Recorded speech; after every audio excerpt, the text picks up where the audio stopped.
دلہن تو شادی کی رات ہی مر گئی تھی، لیکن اس کی قبر سے خوشبو آ رہی تھی۔ یہ کہانی ہے پنجاب کے ایک گاؤں کی۔ ایک لڑکی تھی عائشہ۔ شادی سے ایک دن پہلے وہ بہت خوش تھی، مگر شادی کے دن جیسے بجلی گری، وہ اچانک شادی کے دن ہی مر گئی۔ سب کے آنسو تھمنے کا نام نہیں لے رہے تھے۔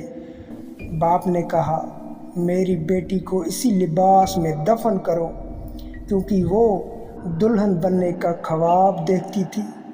عائشہ کو دلہن کے جوڑے میں ہی دفن کر دیا گیا۔ وقت گزرتا گیا۔ 6 مہینے بعد اس کے والد نے اس کے قبر کے پاس ایک چھوٹا سا درخت لگایا۔ ہر روز جا کر سورہ یاسین پڑھا کرتا تھا۔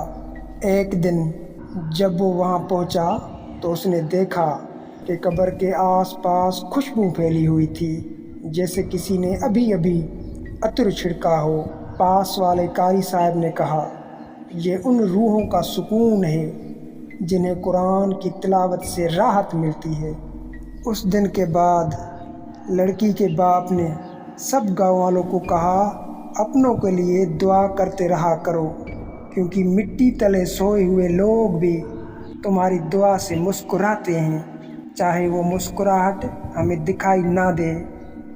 اس کہانی سے ہمیں یہ سبق ملتا ہے، مرنے والے چلے جاتے ہیں، مگر ان کی روح دعا کی منتظر رہتی ہے۔